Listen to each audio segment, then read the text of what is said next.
may yuridillahu bihi khairan. Yang terkenal kan yufaqihu fiddin, itu yang terkenal. Ternyata ada dua modelnya. Ada may yuridillahu bihi khairan yufaqihu fiddin. Siapa yang Allah pengen kasih dia kebaikan agama, kebaikan, Allah akan buat dia mengerti halal dan haram. Itu berarti Allah sayang sama dia. Ini satu model hadis. Ada model yang kedua, mirip redaksinya. May yuridillahu bihi khairan yusib min. Hadis Bukhari. Siapa yang Allah pengen ngasih dia kebaikan, Allah uji. Hah? Kok gitu caranya? Ternyata kayak gitu rahasianya.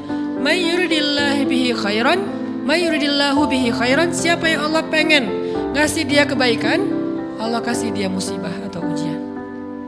Kenapa bisa seperti itu, Ustaz? Fa inna ma'al usri yusra, inna ma'al usri yusra. Seolah-olah Allah bilang di dalam ayat itu, kalau kalian mau dapat kemudahan, biasanya lewatnya kesusahan dulu. Kalau kalian pengen dapat keberuntungan, biasanya dapatnya kerugian dulu. Tapi keberuntungan dan kerugiannya pasti gak sebanding. Keberuntungannya jauh lebih besar daripada kerugiannya. Kerugian itu kayak modal doang, DP. Jadi kalau kita mau dapat kejutan dari Allah, Allah kasih kita DP. DP-nya apa? Ujian. DP-nya musibah. DP-nya rasa gak nyaman. Itu DP tuh. DP terhadap apa? DP dari Allah terhadap hadiah-hadiah besar yang Allah pengen ngasih ke kita setelahnya. Cuman banyak orang yang menolak DP ini. Sama kayak kita misalnya. Kalau kita mau ngasih dia hadiah, kita kasih dia kayak kejutan dulu. Dia lagi ulang tahun nih, disiram air dulu. Setelah itu dikasih hadiah-hadiah yang mahal. Rela gak disiram air demi hadiah? Rela, udah siramin lagi aja. Kalau setelahnya ada hadiah. Yang kita gak rela, kalau setelah disiram, disuruh bersih-bersih sendiri dan gak dikasih apa-apa, kan gak rela tuh. Berarti ini bab iman. Yakin gak kalau Allah tetap ngasih hadiah? Kan sabar dan iman itu ternyata tahu aman, kembar. Kalau kita yakin Allah ngasih hadiah setelah ngasih kita DP ujian, ya kita akan sabar. Gak apa-apa deh, bentar lagi mau dikasih hadiah, digini-giniin juga gak masalah. Dibully, diapain sama Allah, biarin aja. Ya Allah saya sabar, kan bentar lagi mau dikasih hadiah nih. Ini masalah yakin. Tapi kalau kita gak yakin, apa sih maunya Allah gitu kan. Begitu kalimat ini keluar, maka yang muncul setelahnya adalah mengeluh, berputus asa, dan gak akan sabar menghadapi ujian. Ujian, kata Nabi, may yuridillahu bihi khairan. Siapa yang Allah pengen kasih hadiah, siapa yang Allah pengen kasih kejutan, siapa yang Allah pengen kasih pertolongan, siapa yang Allah pengen kasih kebaikan, yusib min. Allah akan uji dia dulu. Ini sunnatullah. Sehingga kalau kita lagi diuji, yang kita lihat jangan ujiannya, apa setelah itu. Gimana ngelihatnya Ustaz gak kelihatan? Dengan mata hati. Istafti qalbak, tanya kepada hatimu, kelihatan gak? Dengan mata hati. Gimana ngelihat dengan mata hati? Dengan iman, saya percaya Allah pasti ngasih kebaikan setelah ini. Orang Allah sendiri yang ngomong, gak ada satu huruf pun di Al-Quran yang salah. Apalagi satu ayat, apalagi dua ayat. Fa inna ma'al usri yusra, ditegesin lagi. Inna ma'al usri yusra. Tapi usr dulu, baru yusr. Dikasih kesusahan sedikit, dikasih kemudahan yang banyak. Dikasih kesusahan sedikit, dikasih kemudahan yang banyak. Ini yang kita coba bangun tajdidul iman. Bangun memperbaharui yakin. Sehingga ketika kita diuji, sedih, wajar. Mengaduh sedikit bukan mengeluh ya. Kalau mengeluh kan nyalahin Allah. Kalau ngaduh, yang namanya orang dicubit kan itu ngaduh. Tapi kalau apa sih maunya Allah? Nah itu ngeluh. Antara mengadu dengan mengeluh berbeda. Mengaduh itu manusiawi. Sedih itu manusiawi. Air mata bahkan bukan hanya manusiawi, itu rahmat dari Allah. Orang yang gak bisa menangis itu yang bahaya. Kalau kita masih bisa menangis, berarti kita masih peka hatinya. Bukankah anak kecil paling sering menangis? Berarti hatinya peka. Siapa lagi selain anak kecil yang paling sering menangis? Cewek. Cowok itu emang gak punya perasaan, makanya jarang nangis. Cewek dikit-dikit nangis, jangan bilang, cemen banget sih nangis apa, cengeng apa. Enggak, karena dia perasaannya lebih peka dari kita. Itulah kenapa Allah menitipkan bayi kepada perempuan. Kalau dititipin ke laki-laki hancur. Di balik kepekaan perempuan, di balik sensitifnya perempuan, di balik perasaannya yang luar biasa, di situ Allah Subhanahu wa taala menitipkan amanah, dia yang paling baik dalam merawat bayinya. Perempuan secara umum mungkin lebih banyak bicara daripada laki-laki ya. Walaupun ada orang yang perempuan pendiam banget, ada yang nggak ngomong sama sekali, misalnya diem-diem aja, ada. Tapi secara umum perempuan lebih banyak berucap daripada laki-laki. Emangnya ini kekurangan? Bukan. Ini kelebihan. Kalau dia berikan itu dalam hal yang tepat. Apa yang tepat? Mendidik anak. Justru karena perempuan banyak ngomong, lebih baik dalam mendidik anak daripada laki-laki. Laki-laki itu kurang mendidik, kurang mengedukasi kepada anak dengan usia tertentu karena dia jarang memahamkan. Salah hanya marah, salah hanya ditegur. Kalau ibunya jelasin, nah gini sebelum tidur ibunya yang ceritain banyak cerita. Saya sendiri ngalamin. Sering mana seorang ayah sama ibu interaksi sama anak dalam bentuk verbal. Sering ibu. Jadi menangis itu rahmat dari Allah. Gak apa-apa, nangis aja. Dan itu tidak disebut mengeluh. Kamu kok nangis sih? Kan orang Islam harus sabar. Emangnya nangis dengan sabar itu bertolak belakang? Sabar tetap sabar. Ya nangis jalan aja terus nangis. Nangis apa pakai nangisnya nggak cuma nangis doang. Emotikonnya juga nangis, berderai-derai gitu. Sampai air matanya menggenang gitu kan ya. Boleh lah. Ditambah lagi dengan visual menangisnya. Posting bahwa dia lagi tertusuk duri. Dengan postingan kaktus atau apalah. Dia pengen share ke semua orang bahwa saya sedang sedih. Sehingga nanti ketika ada orang yang menghibur dia dengan sedikit kata-kata yang sabar ya segala macam. Wah makin berderai-derai. Itu belum jadi. Kecuali dia keluarkan kata-kata mengeluh. Baru dia disebut orang yang banyak mengeluh. Berputus asa. Kalau mengaduh wajar. Walaupun ada nabi udah diuji berat gak mau mengaduh. Apalagi ngeluh. Zakaria. Digergaji mengadu aja enggak. Kenapa? Karena kata malaikat kalau kamu mengaduh sedikit aja, maka Allah Subhanahu wa taala akan menghancurkan kaum ini. Dia kasihan kepada kaumnya enggak mau mengaduh. Satu-satunya orang yang kita tidak boleh mengaduh hanya orang tua. Atau itu mengeluh kalau untuk orang tua. Kalau yang lain enggak disebut mengeluh. Kalau ke teman, malas enggak apa-apa. Jangan sering-sering tapi. Apaan sih? Ke teman boleh. Tapi ke orang tua, saja itu bukan lagi mengadu, itu sudah mengeluh. Khusus untuk orang tua. Kalau di antara manusia. Kalau kepada Allah dan Rasul, pastinya lebih dari itu. Ketika kita diam saja, tidak langsung beranjak sami'na wa ata'na labbaik ya rabbi wa sa'daik, enggak memenuhi panggilan Allah, itu sudah disebut bagian dari kufur ingkar. Tapi minimal kita mungkin masih mengaduh, kita masih menangis, kita masih lelah, kita masih merasa lemah. Setidaknya kita tidak mengeluh. Kenapa? Kita percaya Allah kalau mau ngasih hadiah kepada hambanya, DP-nya itu ujian. Dan yakinlah hadiahnya minimal 10 kali lipat lebih baik daripada ujian itu. Minimal, karena gak ada amal soleh yang dibalas di bawah 10 kali lipat tuh gak ada. Amal soleh, amal ya bukan niat. Amal yang udah kita kerjakan minimal dibalas 10 kali lipat. Minimal, maksimalnya bighairi hisab, tanpa batas. Bighairi hisab, tanpa batas. Ada yang 700 kali lipat kayak sedekah. Tapi tetap aja ayat sedekah di akhirnya ujung-ujungnya apa? Bighairi hisab juga kan? Berarti sedekah itu minimal dibalas 700 kali lipat. Minimal. Kalau kita yakin. Selalu syaratnya kalau kita yakin. Dan saya ngebuktiin itu banget. Saya pernah ngalamin lagi jalan-jalan di sebuah kota yang ada becak kayunya, becak sepeda gitu ya. Jalan terus saya bilang, Pak berapa ongkosnya? 20.000. Udah naik aja 20.000. Karena kita keliling-keliling kota, ternyata saya jadi kasihan sama dia 20.000. Kasihan kan 20.000 dibayar keliling kota, walaupun pas mampir beberapa tempat mungkin dia dapat tips ya. Tapi saya gak tega gitu, dia cerita tentang anaknya lagi sekolah, apa segala macam, makin bikin baper kan. Pas selesai, saya kasih dia 100.000. Dari 20.000 dikasih 100.000 karena kasihan. Dan saya yakin, gak mungkin sedekah itu sia-sia. Kan Nabi bersumpah kan, demi zat yang jiwaku di dalam genggamannya, tidak berkurang harta karena sedekah.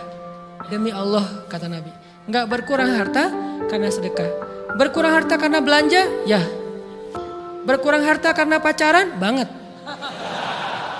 Modal banget kan? Apalagi buat cowok. Tapi berkurang harta karena sedekah? Gak mungkin kata Nabi. Demi Allah gak berkurang harta karena sedekah.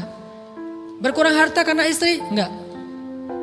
Karena memberi kepada istri itu pahalanya lebih gede daripada sedekah. Makanya ngemodalin pacaran setelah nikah itu tumbuh berkah. Modal pacaran sebelum nikah itu apes. Jadi kalau pengen modal nih, ngemodalin cewek, traktir, ngapa-ngapain, bayarin, jangan sebelum nikah. Sebelum nikah jadi orang pelit aja, nggak apa-apa.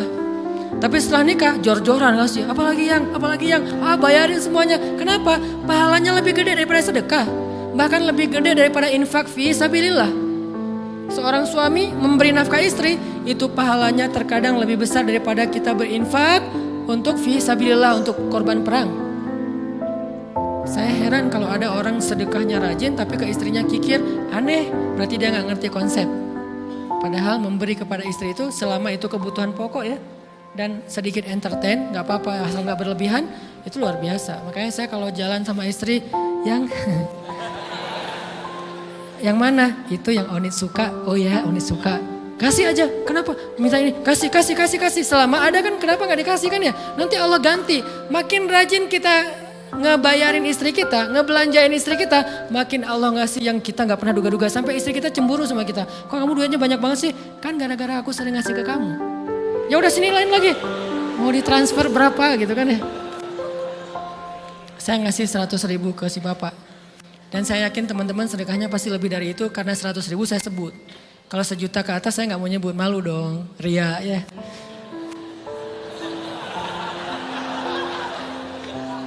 Sebenarnya nggak pernah sih. 100.000 deh, karena kan kecil, saya kasih 100.000. Ternyata begitu saya kasih 100.000, dia doa. Nah ini nih pentingnya sedekah ke orang yang membutuhkan tapi nggak minta-minta, dia tulus. Dia langsung doa, ya Allah Pak mudah-mudahan rezekinya lancar, berkah, bertambah dan segala macam, bahagia keluarganya. Doa-doa ini semuanya dikabulkan dalam hitungan hari. Pertama, bertambah bahagia rumah tangganya, dapat kecupan dari istri. Dia nganggap suami saya cowok banget sih. Mulai 1 nih.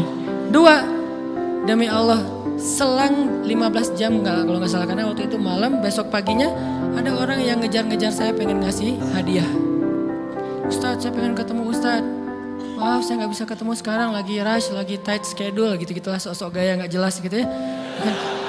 Terus Ustadz saya pengen banget ketemu, dia nggak ngomong pengen ketemu apa.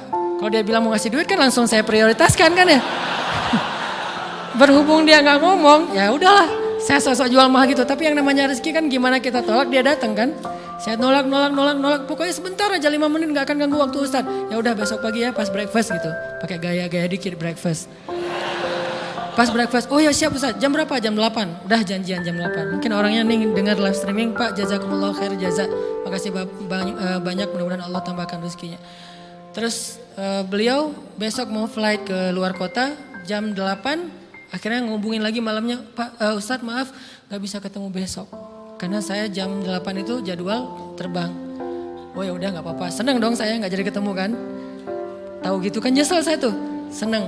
Besok pagi jam 6, Pak Ustadz alhamdulillah ternyata penerbangan saya di-delay ke jam 11. Allah delay penerbangannya demi ngasih rezeki buat saya.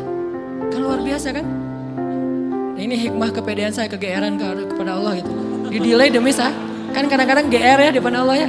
Robbi akraman kan gitu ayatnya. Allah memuliakan saya dengan istighfar tetap. Akhirnya saya bisa ketemu Ustaz. Saya nggak baca WA-nya. Terlambat baca, baru baca jam 8. Dia udah mulai agak putus asa. Kayaknya udah gak mungkin ketemu nih.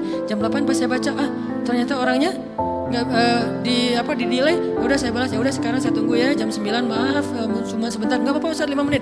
Datang dia, datang ngasih apa? Ngasih duit 200 juta. Demi Allah, cuman berselang beberapa jam saya tolak-tolak. Tahu gitu Pak, datang malam ini aja.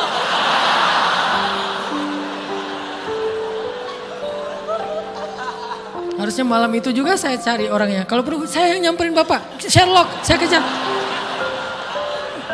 Manusia gitu banget ya. Tapi Masya Allah di situ saya jadi tahu, oh doa orang itu lebih akurat, lebih mantap, lebih diijabah daripada doa saya. Mungkin bukan karena sedekah, tapi karena doa setelah sedekah. Ya Allah dan segala macam dimudahkan sama Allah. Itu luar biasa loh. Saya nggak percaya, saya pikir main-main. Orang nih iseng kayaknya pengen ketemu doang, pengen selfie. Ternyata pas saya cek, ditransfer, di capture, Ustadz udah ditransfer. Saya, jangan-jangan ini jebakan Batman gitu ya. Nyari-nyari sana segala macam. Alhamdulillah ternyata emang niat baiknya pengen, alhamdulillah saya terkesan, saya dapat hidayah lewat Ustadz segala macam. Sekarang saya pengen membalas jasa Ustadz walaupun kecil 200 juta. Untung saya nggak kaget dan kemudian pingsan. Pak 200 juta stroke kan ya, bahaya. Lebih mahal dari 200 juta. Ini keajaiban ya teman-teman. Jadi kita tuh, saya kan sering bilang keajaiban itu terjadi tergantung tingkat iman. Bukan saya udah soleh banget, enggak. Saya belajar terus untuk yakin deh sama Allah. Modal kita tuh kan gini sebetulnya kan. Duit kita tuh banyak loh teman-teman. Cuman gak disimpan di bank, gak disimpan di saku. Disimpannya di sisi Allah. Bedanya apa sih? Kenapa kita kalau disimpan di bank tenang? Saya lagi punya duit banyak dari 100 juta. Di mana? Di bank. Aman. Kenapa kalau disimpan di saku aman, tenang? Kenapa kalau disimpan di Allah gak tenang? Kenapa kalau disimpan di Allah kita bilang gak punya duit? Ini kan gak fair sama Allah. Gak punya duit nih. Siapa bilang gak punya duit? Kan ada Allah. Tinggal minta sama Allah. Tapi gak ada wujudnya. Tapi kan ada janjinya. Bukankah janji Allah lebih kuat daripada wujud? Bukankah iman harusnya lebih mantap daripada sesuatu yang konkret yang kita lihat? Ada duitnya di sisi Allah. Kenapa gak dikasih? Karena kita belum butuh. Kalau kita yakin duit kita itu ada di Allah, tapi dikasihnya pas kita butuh. Begitu butuh ya Allah, langsung dikasih sama Allah. Itu banget benar-benar terjadi dalam kehidupan kita. Pasti kayak gitu. Tingkat tergantung kita yakin apa enggak. Nih kalau Allah bilang, "May yuridillahu bihi khairan", Allah kalau pengen ngasih hadiah kepada seorang hamba, Allah kalau pengen ngasih kejutan kepada seorang hamba, yusib. Allah kasih dia ujian sedikit aja. وَلَنَبَلُوَنَّكُمْ بِشَيْءٍ sedikit بِشَيْءٍ مِنَ الْخَوْفِ وَالْجُوعِ وَنَقْصٍ مِنَ الْأَمْوَالِ وَالْأَنْفُسِ وَالثَّمَرَاتِ وَبَشِّرِ الصَّابِرِينَ. Kami uji sedikit aja dengan rasa lapar, dengan rasa takut, dengan sedikit kekurangan ini dan itu, sedikit. Tapi wabasyiris sabirin, sampaikan kejutan kepada orang yang bersabar. Sampaikan kejutan kepada orang bersabar. Jadi bisa dibilang kejutan-kejutan hidup kita itu munculnya dengan iman dan sabar. Dengan iman dan sabar. Iman artinya yakin, husnuzon sama Allah. Ana inda dhanni abdi bi. Aku tergantung prasangka hambaku kepadaku. Sabar, wasta'inu bis sabri was shalah. Minta pertolongan Allah, caranya dengan sabar, kemudian dengan sholat. Pasti Allah tolong. Ustaz, saya udah sabar, sabar lagi. Isbiru wasabiru. Kalau udah sabar, bersabar lagi. Sampai kapan Ustaz?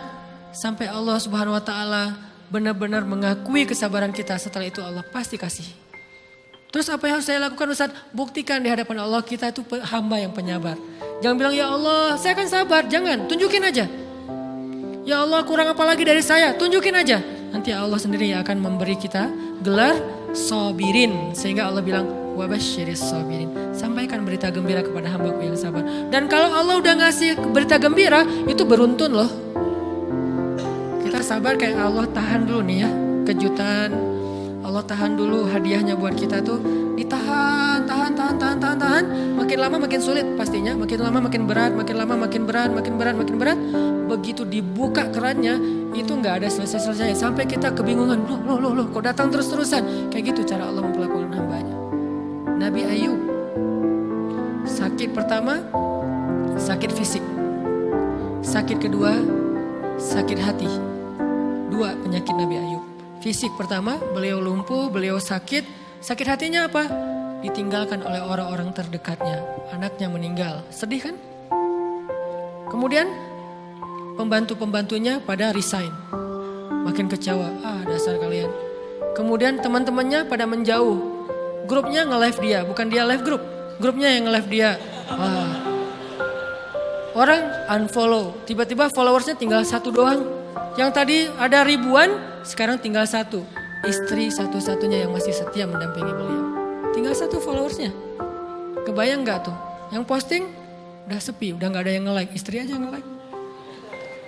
Ini nih Nabi Ayub. Ditambah lagi datang keluarganya ke rumah Nabi Ayub, nggak mau ketemu dalam jarak dekat. Dari luar ngomongnya, Ayub, kami gini. Kemarin kamu harta kamu tuh kan kamu ada masalah minjam duit karena istri kamu nih, gimana nih bayarnya? Terus mereka tutup muka, nggak mau tertular. Mereka bilang jangan dekat-dekat dengan Ayub. Yang lebih parah lagi ada yang sampai nuduh gini. Ternyata ya, kamu itu selama ini bukan orang soleh. Selama ini kamu tuh pura-pura pencitraan ordai. Ini buktinya nih. Ternyata akhirnya Allah tunjukin juga borok kamu, aib-aib kamu. Ternyata kamu itu selama ini orang munafik. Jadi Nabi Ayub malah dituduh orang jahat, orang yang terkutuk. Yang selama ini mencitrakan diri sebagai orang baik. Gara-gara sakit itu dituduh demikian. Sedih luar biasa. Bertahun-tahun. Ada riwayat mengatakan 17 tahun. Ada yang mengatakan lebih atau kurang. 17 tahun. Ditahan semua kebaikan oleh Allah. Kecuali satu. Iman. Sehingga Nabi Ayub tetap yakin Allah maha baik. Pokoknya yakin Allah maha baik. Allah, gimana pun diuji Allah maha baik. Diambil anaknya Allah maha baik. Diambil kesehatannya Allah maha baik. Diambil hartanya Allah maha baik. Jadi orang yang tadinya paling kaya di negerinya sekarang paling miskin di negerinya. Kebayang gak tuh dibalik 180 derajat. Yang tadinya paling kaya, gak ada yang lebih kaya daripada Ayub. Sekarang yang paling miskin, gak ada yang lebih miskin daripada Ayub. Allah maha baik, Allah maha baik, Allah maha baik. Husnuzon kepada Allah. Dan itu gak sehari 2 hari, 17 tahun husnuzon kepada Allah. Pada puncaknya ketika istri beliau harus menjual rambut, gundul, potong rambut, dijual demi apa? Udah gak tahu lagi ngemodalin apa untuk ngasih makan Nabi Ayub. Akhirnya nyari-nyari kerja gak ada yang nerima, jual rambut, pakai jilbab di rumah gak buka-buka jilbab. Ayub curiga, yang kenapa kamu gak buka jilbab di hadapanku? Gak apa-apa, kan lagi musim panas, gak apa-apa. Akhirnya Nabi Ayub minta tolong dibukain, ada apa? Curiga kan?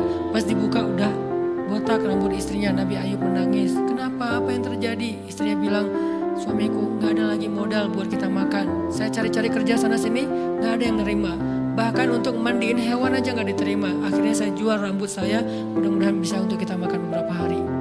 Istrinya keluar, Nabi Ayub menangis, baru Nabi Ayub berdoa. Itu juga doanya malu-malu dan husnuzon. Malu-malu, husnuzon. Gimana kalimatnya? Rabbi masaniyadur. Ya Allah, saya sakit. Gitu doang ngomongnya. Bukan, ya Allah udah sekian tahun saya sakit, saya gini, saya gitu. Enggak. Ya Allah, saya sakit. Wa anta arhamur rahimin. Tapi tetap ya Allah buat saya engkau yang paling baik. Coba, masih ngomong gitu. Arhamur rahimin. Gak apa-apa, jadi seolah-olah mau ngomong, ya Allah saya sakit, tenang, saya gak ngeluh ya Allah, engkau tetap yang paling baik. Gitu coba Nabi Ayub ke Allahnya tuh. Langsung Allah munculkan mata air di bawah kaki Nabi Ayub. Tiba-tiba beliau jadi basah, mandi, sembuh semua penyakit, rontok dengan semua luka-lukanya. Dan wajah Nabi Ayub semua tubuhnya menjadi muda, yang usianya tadi udah 80-an tahun, tiba-tiba menjadi di antara 35 tahun. Itu usia ideal. Maaf ya, saya usianya kurang lebih segitulah. Usia penduduk surga antara 30 sampai 40 tahun. Itu usia penduduk surga. Dan usia itu mempertemukan 2 kebaikan. Fisiknya sudah sempurna dan akalnya juga, kebijaksanaannya sudah sempurna. Kalau di bawah 30 tahun, fisiknya sempurna, akalnya belum sempurna. Kalau di atas 40 tahun, akalnya sempurna, fisiknya sudah berkurang. Antara 30, 40, 45 ya kurang lebih segitulah. Nabi Ayub menjadi muda lagi. Jadi keren. Persis kayak masa mudanya. Jadi kalau ngelihat foto yang postingan pertama di Instagramnya tuh mirip nih. Kan udah postingan yang ke 1000 ya. Udah berapa tahun dia pakai akun yang sama. Wah, mirip dengan yang dulu. Istrinya datang. Begitu datang, astagfirullahaladzim, ada cowok keren di rumahnya. Tapi mirip Ayub. Cuman gak mungkin ini Ayub. Langsung nyari Ayub, di mana Ayub? Kata Ayub, saya Ayub, suami kamu. Enggak, kamu bukan Ayub. Suami saya itu udah tua, suami saya sakit-sakitan. Kamu bukan Ayub. Mirip sih. Akhirnya, saya Ayub. Apa buktinya kamu Ayub? Ditunjukkan buktinya oleh Nabi Ayub. Apa buktinya? Nabi Ayub menyampaikan beberapa kenangan mereka berdua di masa lalu yang gak ada yang tahu kecuali mereka berdua. Itulah pentingnya kita menyimpan kenangan.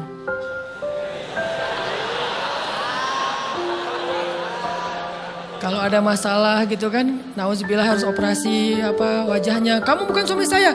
Ada buktinya apa? Ada satu hal yang cuma kita berdua yang tahu. Kalau perlu jangan satu hal, banyak hal ya. Cuma kita doang yang tahu. Orang lain nggak tahu. Pas disebut itu benar, tidak ada yang tahu masalah itu kecuali kita berdua. Akhirnya dipeluk Nabi Ayub ngajak istrinya untuk mandi di mata air yang sama. Istrinya mandi langsung muda lagi. Setelah itu Allah SWT beri mereka harta yang sangat banyak. Lihat kalau Allah udah buka, pertama fisiknya disempurnakan lagi. Kemudian Allah turunkan air hujan. Diturunkan hujan bukan air. Hujannya dinar dan dirham. Di belakang rumah Nabi Ayub itu ada tempat penampungan gandum gitu kan. Ada 2 tempat penampungan. Turun hujan pertama dinar. Sampai penuh penampungan gandum dengan dinar, koin-koin dinar yang 1 dinar mungkin harganya sampai 3 juta. Turun banyak, kemudian turunnya lagi dirham, penuh. Turun lagi di atas atap-atap beliau sampai rumah Nabi Ayub dipenuhi dengan dinar dan dirham. Ini apa? Nabi Ayub kaget. Setelah itu istrinya hamil. Setiap tahun ngelahirin 13 anak Nabi Ayub yang sudah Allah wafatkan, lahir setahun satu, wajahnya, karakternya, namanya semua persis seperti yang sudah Allah ambil. Seolah-olah mereka belum meninggal tapi mereka hanya pergi dan kembali lagi. Dibalikin semuanya. Dan Nabi Ayub lebih kaya berpuluh-puluh kali lipat daripada sebelum beliau sakit. Buah dari kesabaran. Artinya Allah kalau mau ngasih kebaikan yang berlipat ganda, yang luar biasa, yusib, Allah kasih dia ujian sedikit. Itu hadis Bukhari. May yuridillahu bihi khairan yusib min. Allah akan menguji dia. Dan yang terakhir yang kita coba bangun juga, ini saya yang lebih ke perasaan ya.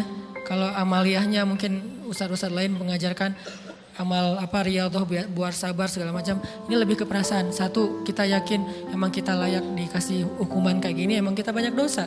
Jangan terlalu besar kepala, saya nggak layak dihukum, saya nggak layak diperlakukan kayak gini. Kalau manusia ke kita wajar kita ngomong kayak gitu. Saya nggak layak diperlakukan kayak gini sama dia, oke. Tapi oleh Allah layak banget karena emang kita banyak dosa. Makanya kalau kita nggak kuat lama-lama digituin, banyak istighfar. Yang kedua, husnuzon, lebih ke perasaan nih. Oh Allah pengen ngasih saya kejutan, sabar. Sampai kapan? Sampai Allah benar-benar melihat kesabaran kita. Yang ketiga, ini juga lebih ke perasaan. Allah itu kalau kangen kepada kita, ngasih kita ujian. Terutama kita yang kalau gak dikasih ujian, jarang romantis sama Allah. Kalau udah dikasih ujian, Allah Akbarnya tuh sebuah getar gitu. Allah Akbar. Kenapa banyak ujian? Tapi kalau lagi normal, sholat mah sebelah kaki, santai aja. Kalau perlu bersandar gitu ya. Sholatnya gak wudhu, tayamum cepet-cepetan, biar gampang gitu. Kan tayamum juga boleh Ustaz, kayak gitu-gitu lah. Kenapa? Kalau lagi normal. Doa, Rabbana atina fid dunya hasanah. Kalau misalnya baca dalam sholat, qul huwallahu ahad, itu juga dibagi 3 rakaat. Tapi kalau lagi diuji, Alif Lam Mim, Toha, Yasin, semua dibaca pembukaan surat. Khatam 30 juz teh. Kenapa? Lagi diuji. Sholat panjang, doa ya Allah, habis-habisan. Baru takbir udah nangis, Al-Fatihahnya nangis. Terus kalau ini baca Al-Quran, Bismillahirrahmanirrahim, khusyuk gitu. Tahajud, belum malam dia udah tahajud gitu. Tahajud, kirain udah saking semangatnya. Maksudnya apa belum malam dia udah tahajud? Dari sore udah kangen malam. Kapan ya malam, kapan ya tengah malam, kapan ya saya pengen tahajud, kangen dengan tahajud. Kan ada orang kayak gitu, saya kenal beberapa orang yang katanya hanya menunggu malam aja setiap hari. Setiap pagi kapan ya malam. Pas malam bahagia tahajud, pagi lagi kapan ya malam. Artinya belum malam udah tahajud, saking kangennya dengan tahajud. Rindu banget sama Allah, romantis banget dengan Allah. Khatam Al-Quran berkali-kali dalam seminggu. Begitu dia dikasih jalan keluar, menjauh sampai lupa sama Allah. Sehingga kalau Allah kangen sama dia, Allah kasih dia ujian dikit. Ta'ala ya abdi, kesini wahai hambaku, kesini. Biar kita berdua-duaan lagi nih. Kalau gak mau digituin, tetaplah dekat kepada Allah walaupun kehidupan kita dalam keadaan mudah. Tetaplah romantis sama Allah, tetaplah gampang tersentuh oleh ayat-ayat Allah walaupun hidup kita dalam keadaan normal. Mudah-mudahan 3 rahasia ini bisa menjadikan kita berhusnuzon dan terbangun awareness kita ketika kita lagi diuji. Terutama ujian-ujian yang spontan muncul dari kata-kata teman kita, dari sikap orang lain. Langsung ingat, oh saya emang ada dosa yang mau Allah hapus. Oh habis ini mau dikasih kejutan. Oh Allah lagi pengen dekat sama saya. 3 hal ini mudah-mudahan terus kita latih. Awarenessnya yang dilatih bukan hadis-hadisnya yang dihafal. Mudah-mudahan ketika diuji spontan kita langsung sadar. Langsung balik on the track. Insya Allah Subhanahu wa taala istiqomahkan kita fis sarra wa fit dharra, dalam keadaan suka maupun dalam keadaan duka.